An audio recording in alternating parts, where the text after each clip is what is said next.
It's my pleasure this afternoon to introduce Rick Kelly. Rick has an extensive background in restorative justice, too long to go into all of his accomplishments and experiences during this intro, but his primary focus is toward whole system change for youth serving organizations. And I encourage you to look at Rick's bio to find out more about him and the work that he's been involved in. So I'm going to turn it over to Rick. Super. Okay, thanks, Carolyn. What I'm going to do first is I'm going to share my screen. Okay, with me when I was doing a workshop, but I don't. And since I'm new to using Zoom from a workshop point of view, I haven't figured out how I would do that. So that's a challenge. As Carolyn said, my name is Rick Kelly. I've been in youth work for 40 plus years, using restorative practices for the last 20, when I was teaching at a college for 17 years and generating a whole variety of initiatives with various students. The other person that I have with me is, by way of video, is my partner in the work that we've been doing. Symone Walters is a youth worker.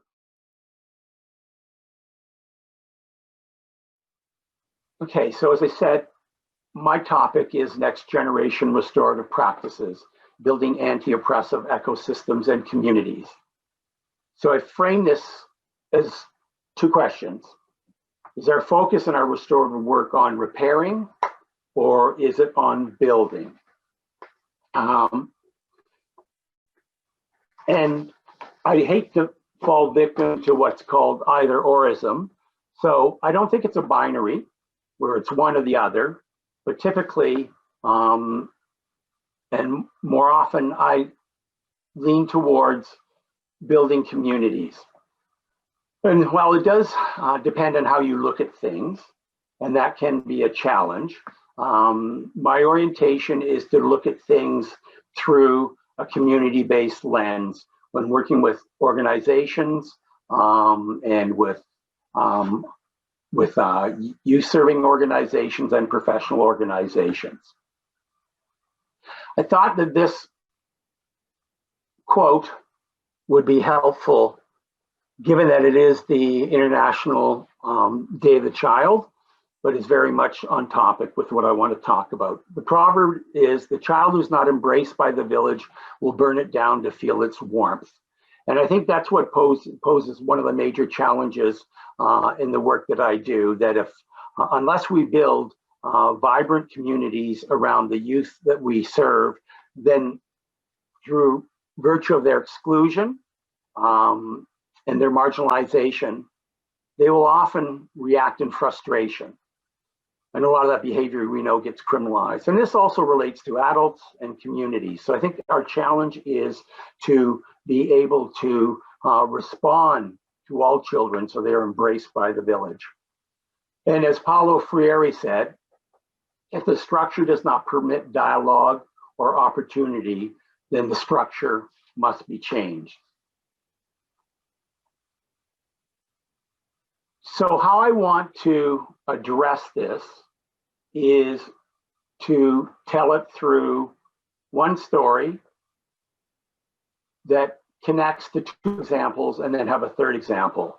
I want to talk about how we introduced the restorative model into a social innovation hub at George Brown College for community service students, how it was used as a form of economic justice for Black youth moving into the trades using restorative practices and principles.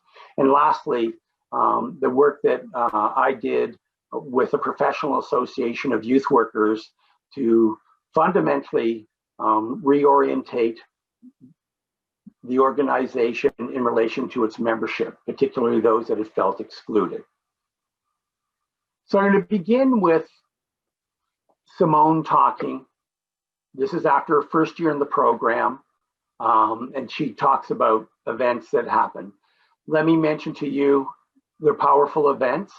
So just to warn you ahead of time, these are tragic events. So I'm going to stop this screen and go to the video. In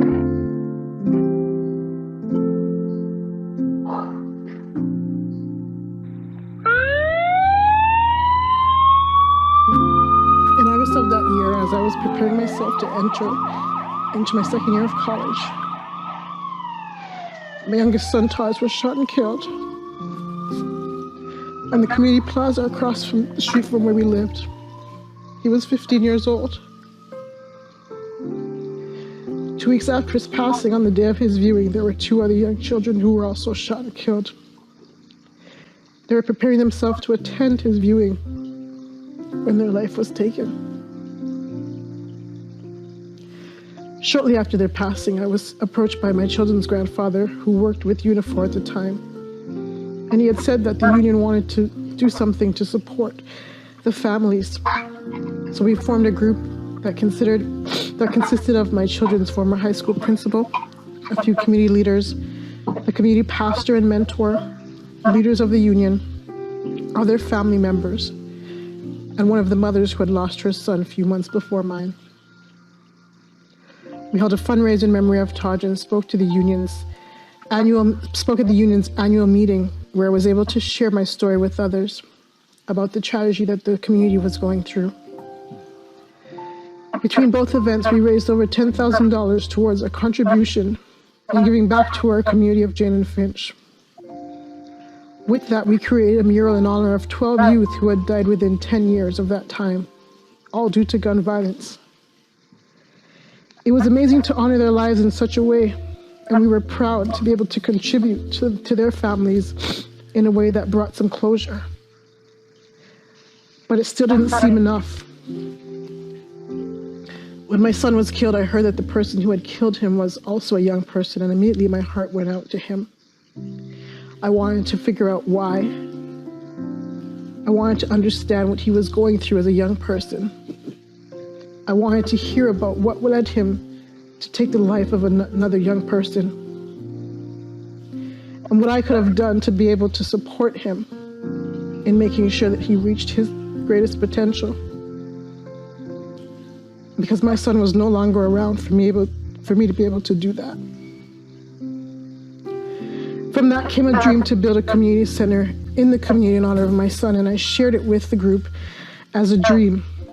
We had come up with a name that was fitting for this center, called Towards a Higher Journey, named after my son.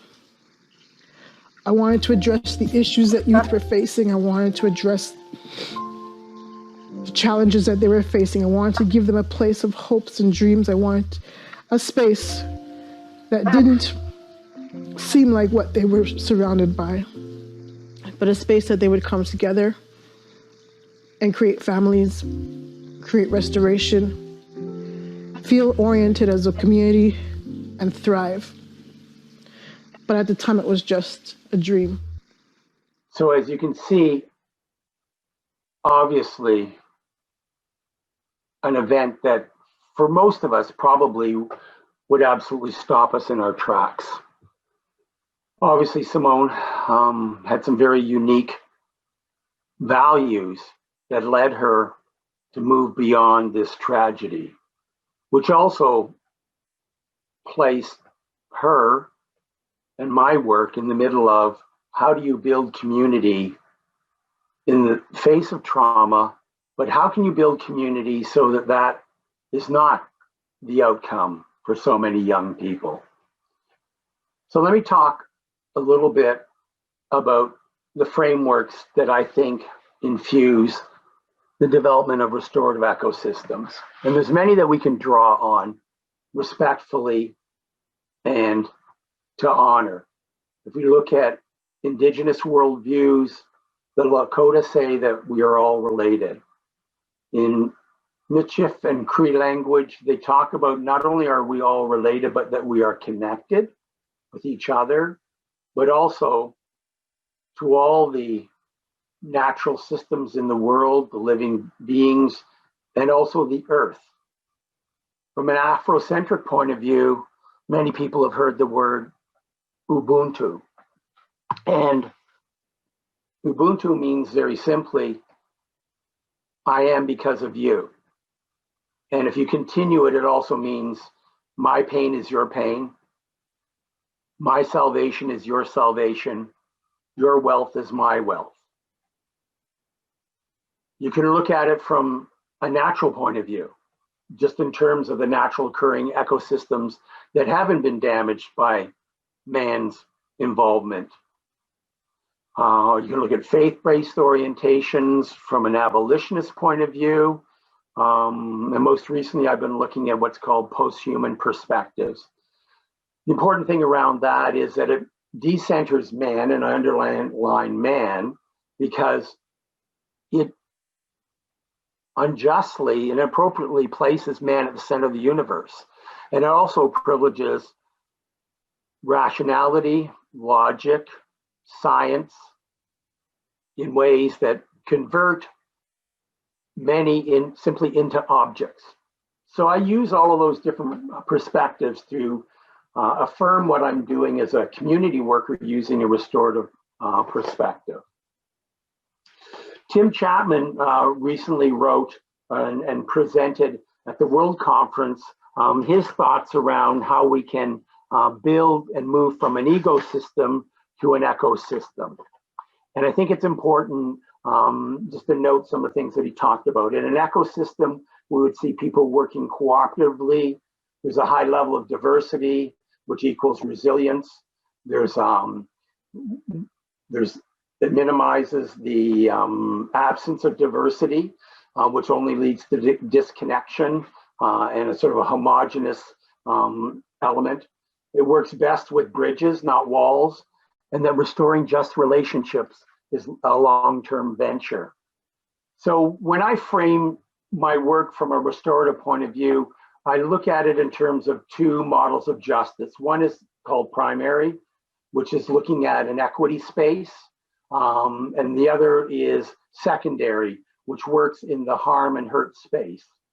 The equity space builds, the harm space naturally responds after events have happened.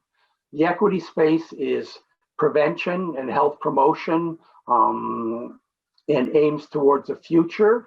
It's about investment. But the challenge is to ensure that though we have linkages. I think anybody who knows, and experiences with conflict appreciates that that if there is no relational context, no community foundation, dealing with conflict and harms is incredibly difficult. So I think the same thing relates to working in communities, that if we're going to work with communities, it's important to build those communities first. So let me talk about the Social Innovation Hub. It was a very different approach to providing alternative placements. Whoops, there goes my notes. So it's another Zoom thing. An alternative placement for students in community services who could come in with an idea, a passion, an interest, and turn it into purpose and product. And those products could take any form of public education campaigns. They could develop workshops. They could provide pop-ups around particular issues. And in some cases, they actually developed social enterprises where they were offering various products that were actually focusing their efforts around social justice. I'll say a little bit more about the hub, but now I want to turn again back to Symone and her experiences.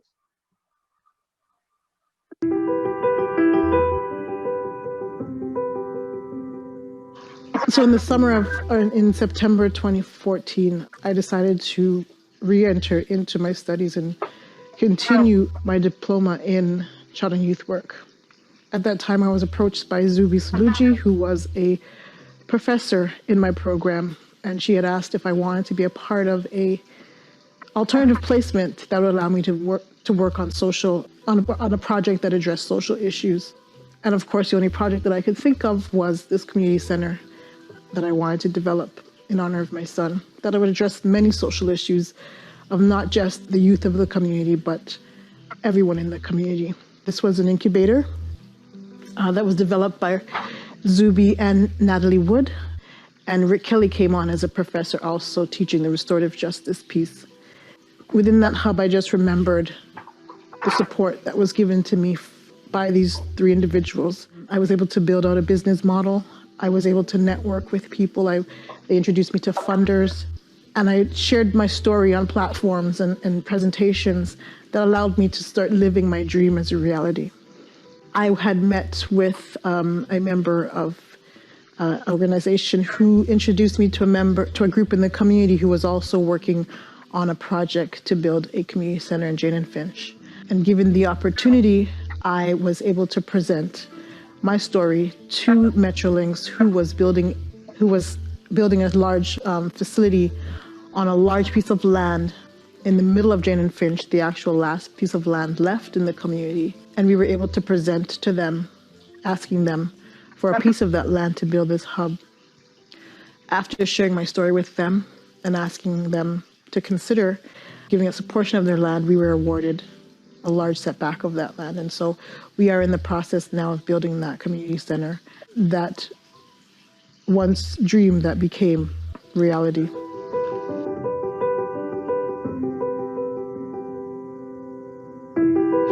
This community center was not for me, though it was a dream that I had to do it in honor of my son. It was a dream that my son would have a monument created in his name, but this community center was for the community. I knew that we needed something that grounded us. We needed something that brought hope.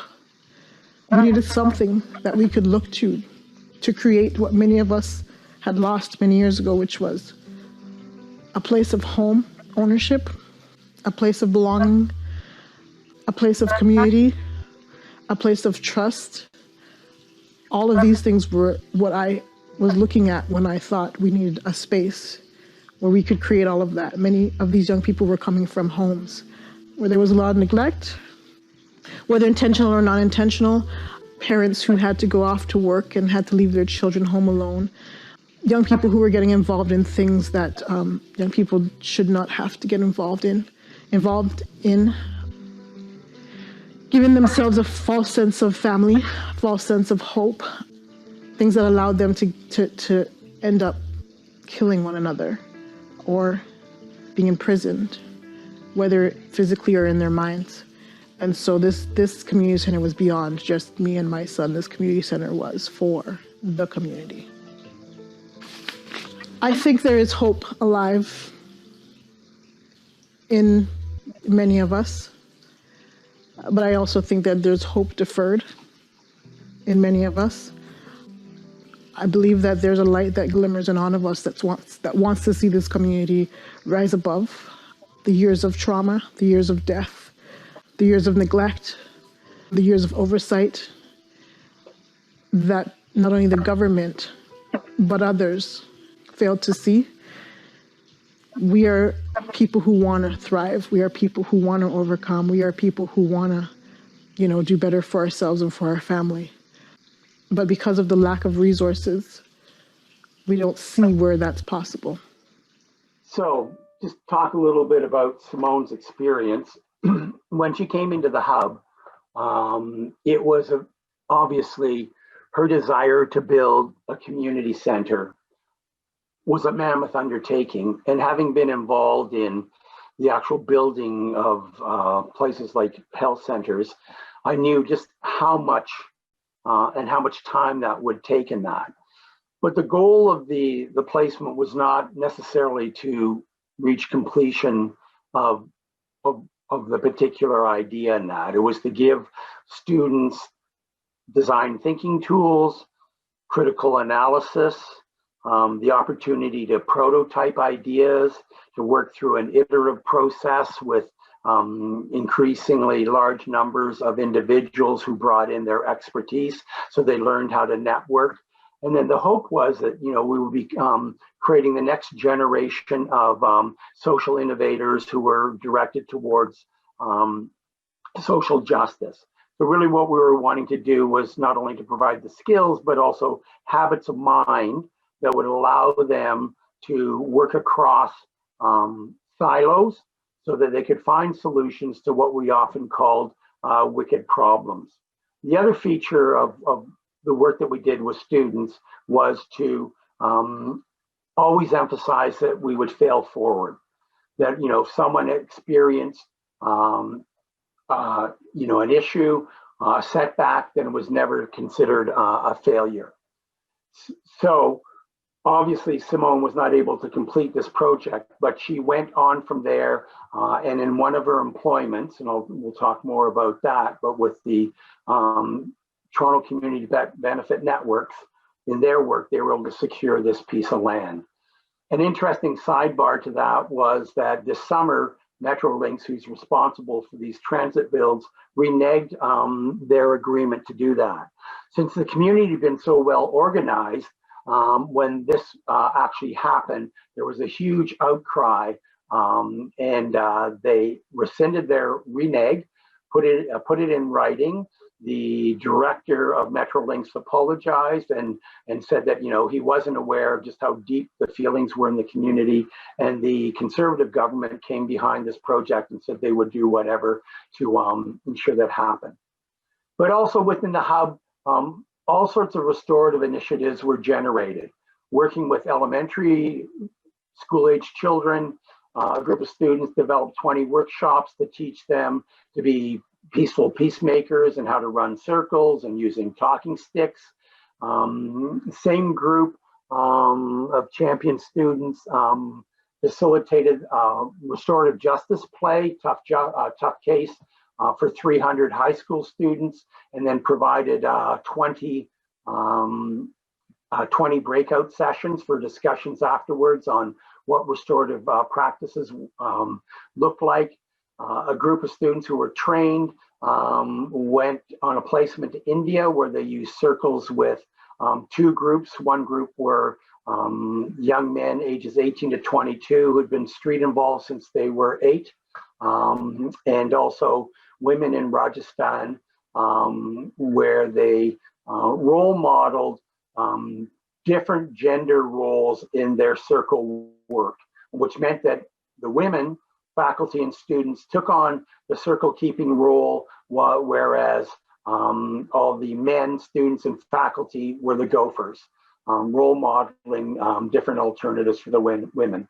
And then this was the what's called the People's University Cafe, conducting informal discussions in a coffee shop around restorative justice. So those were just some of the examples of how this began to ripple out. And also there was a group of students who went to Jamaica, taking the restorative model with them, and worked in men's prisons there, women's prisons there, as well as in alternative school placements. So the model that was used was a combination of Paulo Freire, bell hooks, and restorative pedagogy. In simple terms, what that really meant was taking ideas and knowledge and using them as a basis for reflection that ultimately would become a basis for praxis. From a restorative point of view, what it meant was really flattening the power differential between faculty and students. We walked with students, we went many places with them, we shared in the highs, we shared in the lows, we asked questions with them, we explored. It was a journey together. We had high expectations with the hope that we would achieve, even if it only meant that we learned things. So in many ways, the restorative ethos was both a basis for teaching, but also a basis for content at the same time. As I said, my experience with restorative endeavors is that it tends to ripple out, that when you catch fire with it and other people catch fire, it just continues to have this rippling and contagion effect. So the next example is just an example of that. So Symone went on to work with what was called Toronto Community Benefit Networks.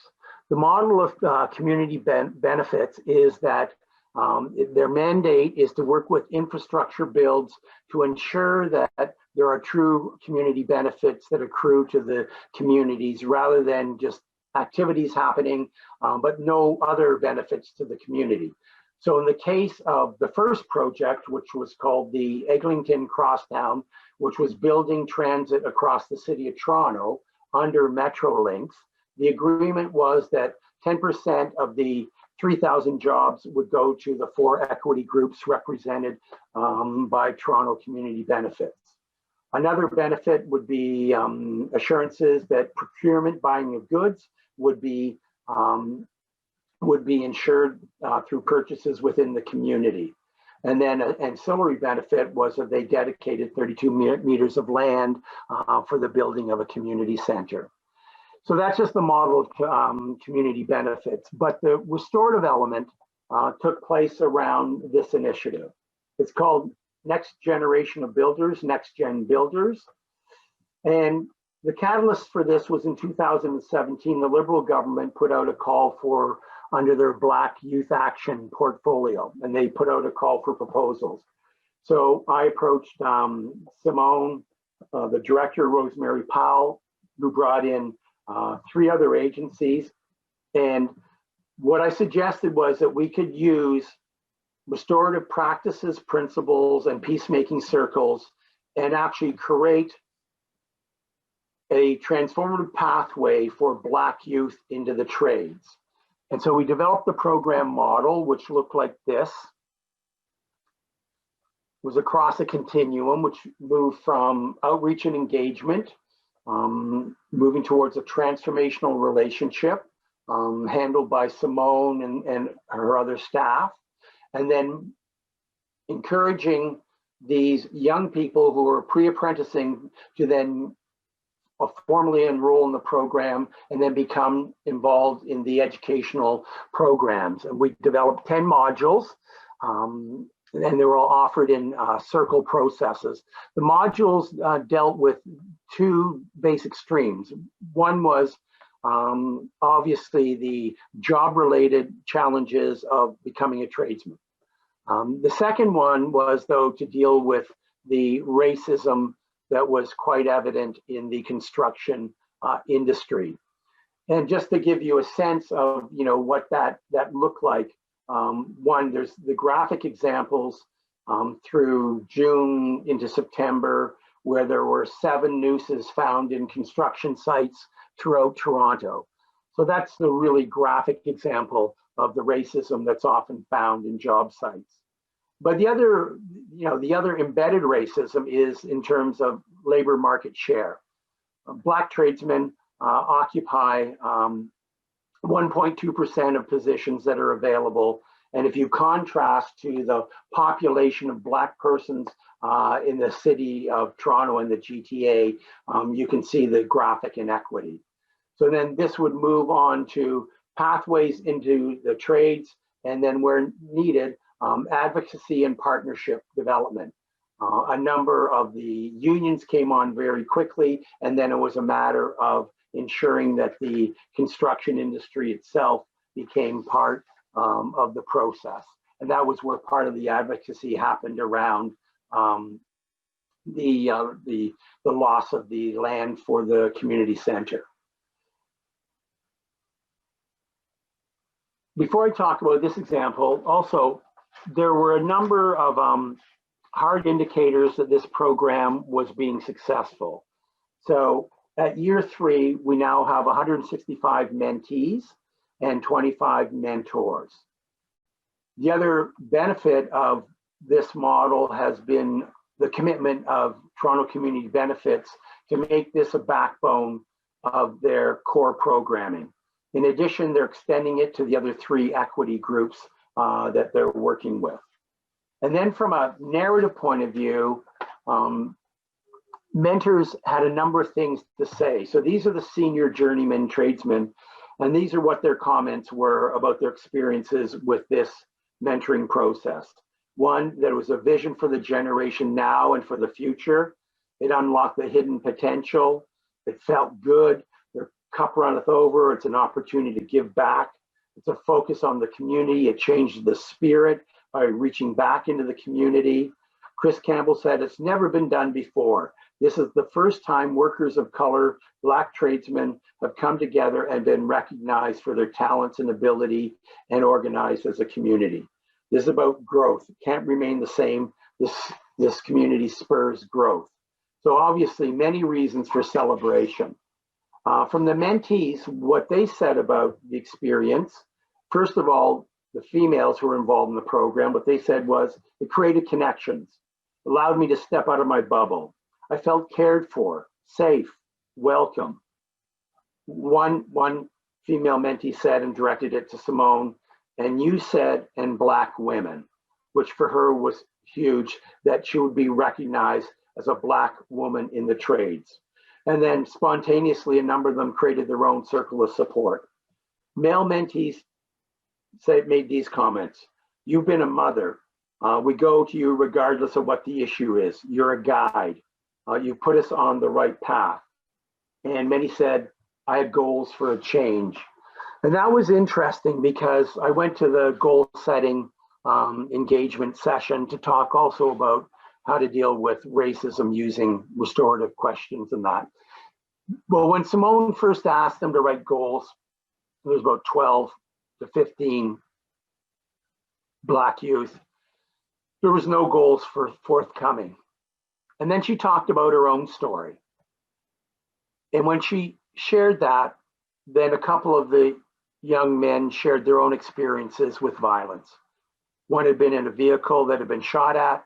Another one had been in the wrong place and been shot in the leg. Conversations, went on after we did a fair bit of listening to these young people's experiences. Then Symone turned back to, let's write some goals. You couldn't stop them from being able to write their goals.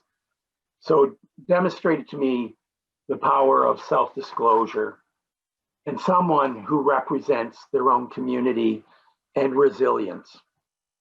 So now I want to talk about the Ontario Association for Child and Youth Counselors. This is a professional association for child and youth counselors that represents child and youth counselors throughout Ontario. It was called We Make the Path. So this individual, Lasburn Gordon, who'd actually done training with me many years ago, approached me and said, there's an issue with the organization. It's not inclusive. And he used this anecdote to illustrate what his experience had been like. So the quote is, diversity is about being invited to the party. Inclusion is about being asked to dance. And he said, this is actually what happened to him. He'd been given an award for his stellar work with the Toronto School Board, with youth who were in the suspension track, bringing them back in.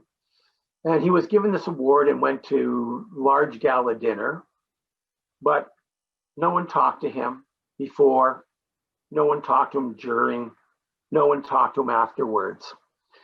And he said, this is kind of like what the organization is like.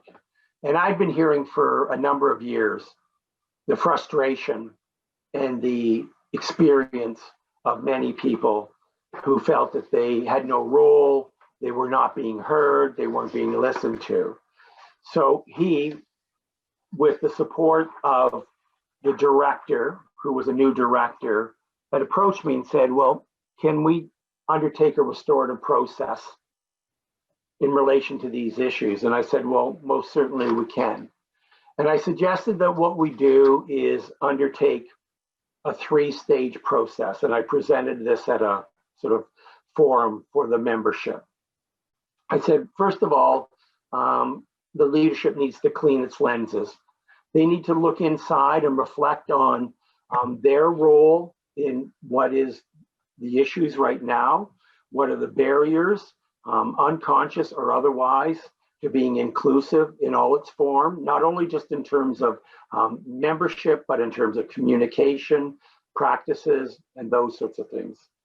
I said, then the next step was then they need to go out to look to repair and restore, which would take the form of listening circles.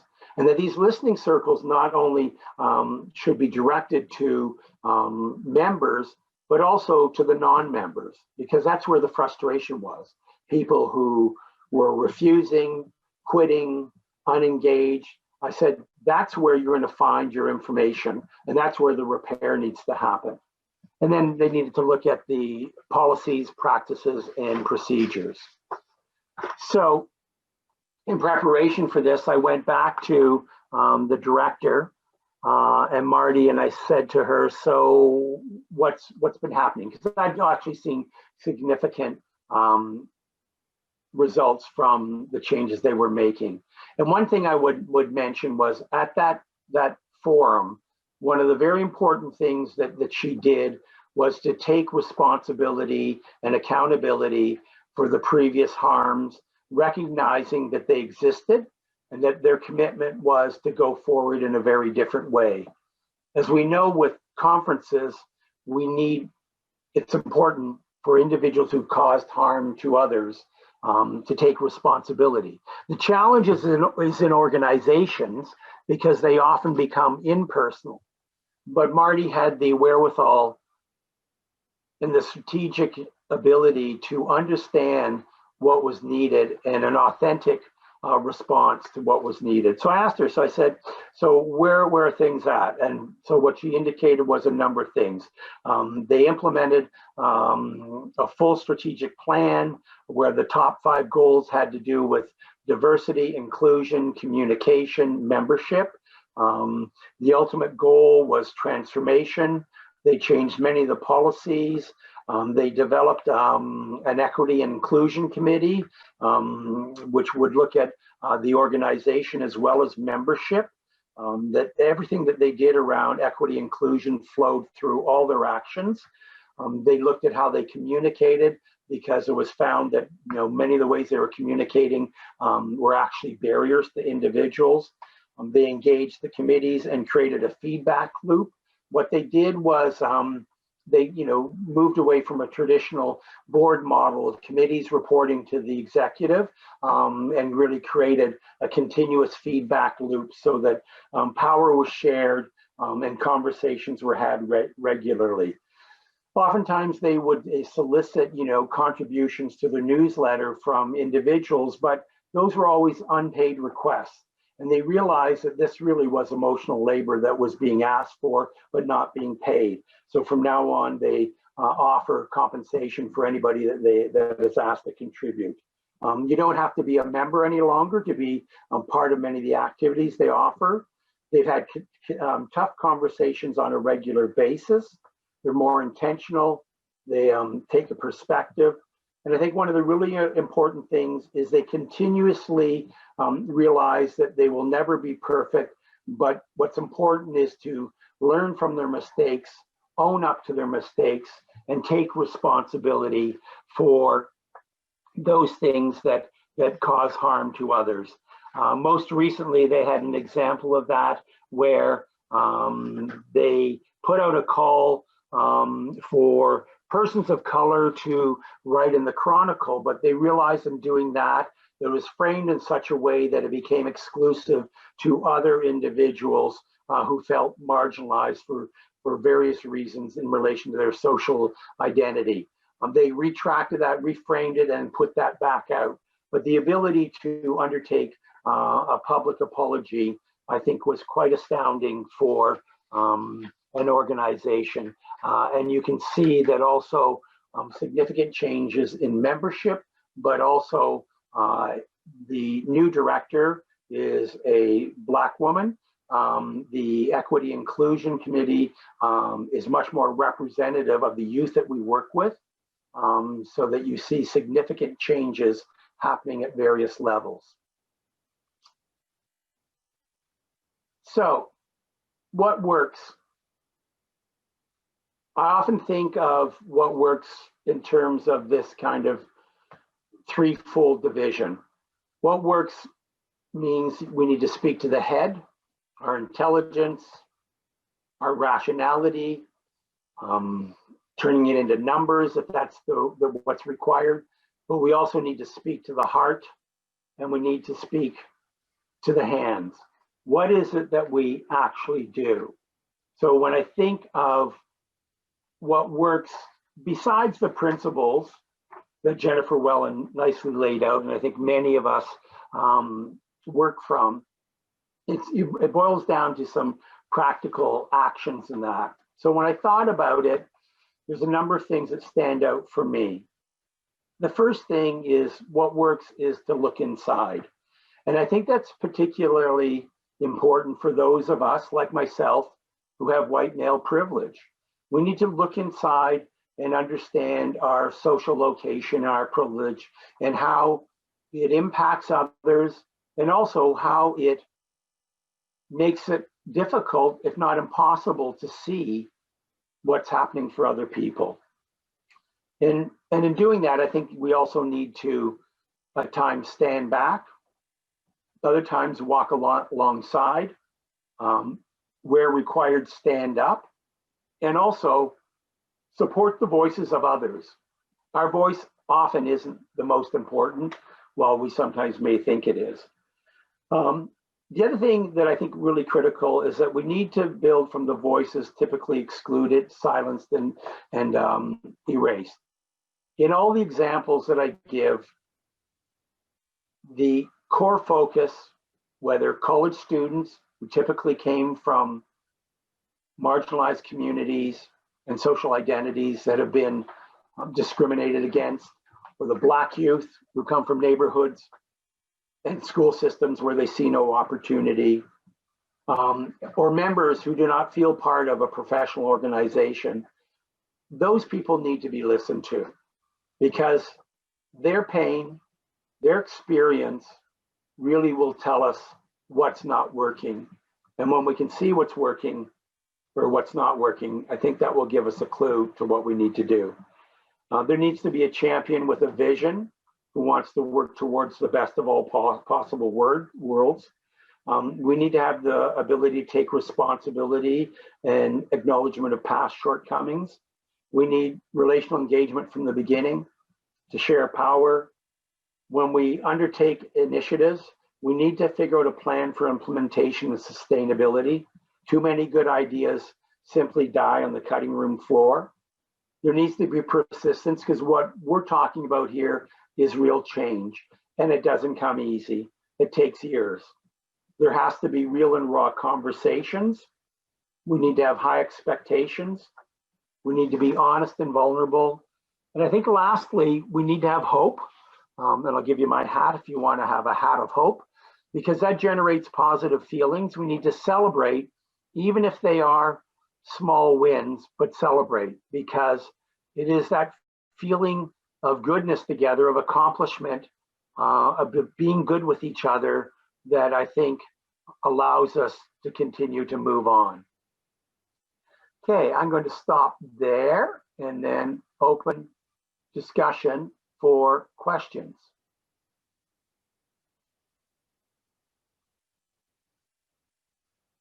Okay, there's one question here from Vagisha. So it's a question about recommending any readings on the primary secondary model of justice. So there's a nice discussion of that in Catherine Evans and Dorothy Vandering's book, Little Book of Restorative Education. In there, they make that distinction. And then I think using some of the sources there, you might be led to other ones, because there are some other discussions around that. But part of that is it's basically a discussion of social justice. It's about focusing on equity, and then in my work as a community developer, it's building communities that address the social determinants of health, which would be another way in. Okay, and is there one here? Okay. Okay, that was that one there. Okay, so. Okay. Okay, hold on. Let's see another one. I'm not okay. Thank you.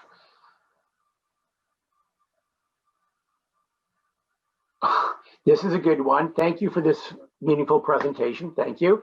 What's your experience been in balancing the need for change with the perceptions or egos of those responsible for the status quo? Well, that's always a huge challenge. And the challenge is to get those people to step down from both their ego and their position. Sometimes those things can go hand in glove. It's like principals who are socialized to run schools like, you know, their own little kingdom, which can work well if it's run well, but also it can be, you know, like a dictatorship and an empire. So it's getting people to step down from that. And oftentimes when I'm trying to do that is I look for allies who are their peers who can talk to them. And to me, that's just the guiding principle of any sort of work. It's like if I'm working with youth, I'll look for the youth leaders who can talk to other youth. Given who I am, I don't have much street cred with youth anymore. So I need other people to do my talking for me. But it's the same sort of thing with principals. When I was working at the college, finding allies wherever who had also power in the system, and also in the justice system. We were talking about that earlier. Getting defense lawyers to come on board, or some good judges to talk to other judges. So it's assessing where you're at, but it's an ongoing challenge. Well, two things. I'm going to post the slideshow, which actually has my comments with it. So for anybody that's interested, they can go back to the speaker portal and they would be able to pick that up there. Okay, so this question is speak a little bit more on bringing together Paulo Freire and bell hooks and that. I think in simple terms, one is, you know, referencing bell hooks and her book Teaching Community, and then Paulo Freire's Pedagogy of the Oppressed. I think that there are a couple things. One is their analysis of the way things are. The way things are as they're developed through a white supremacist, neoliberal, colonial settler ideology create structures and ways of thinking that privilege some and don't privilege many others. And that also relates to the natural environment. So one is the analysis, and then then the other part of it is, so where do you go? And I think, you know, from my point of view, what they would say is listen to the folks that are around you. One, they have wisdom, but also they have incredible resources, gifts, and assets. Any group that I've worked with who people from the outside would be hard pressed, say that they are hard pressed, they're resilient. They have the capacity because they're still coping. And if we just give them a bit more resources or a lot more or their due, it's like unleashing the power of students in colleges. Their intelligence, their ability to think in social justice terms, you know, to me is one of the hopes of the future. So that's just a few comments there. Next comment, question, if I'm not culturally part of the community I want to serve, where do I begin? One of the things that I learned from different perspectives is if you're not part of the community culturally, and that can be, as we think of culture or also institutional culture, you need to be with that culture and learn about what it's all about. So one community I worked with for 8 to 9 years had a very large South Asian population. I'm clearly not South Asian. So I found a social worker in another area who is well known for his work in his own community. And I said, how do I work with this community? Give me some wisdom. And he said, you need to meet with the elders. And so that began a process of meeting with the elders. And then I went to work with the Sri Lankan committee. It was very much the same. I engaged with the elders and let them direct me. There's this Inuit saying that says that if you want to know how to get around in the north, follow the bear. So to me, that's always been a guiding principle. Let them lead and you follow. Be respectful.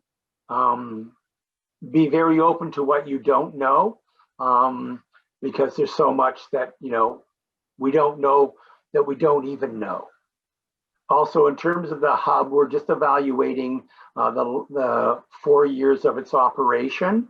So that's will be completed shortly. So people have my contact info and they're interested. That would be coming out in various forms. It's being created as a design. It's really under Natalie Wood, who was the inspiration for the hub, and it's also part of her PhD. She's also an outlaw poet and wears bow ties. She's great and plays the ukulele. Okay, we've got 4 minutes left, and it seems like there are no other questions. So thank you for your interest. I appreciate it.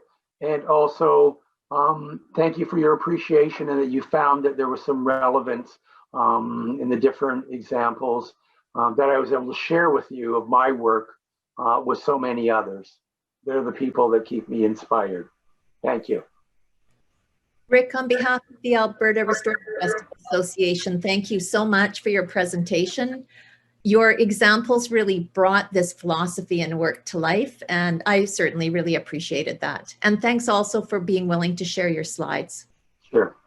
Once I figure that out. Yeah. You can always, well, I don't know, I was going to say you can always send them to Jen and she could probably post them for you. Yeah, I think she'll take care of it. Yeah, so that was my next step. Brilliant. Okay. Well, thanks for being the host, Carolyn. Appreciate it. And our tech support. I'm glad that we didn't need you.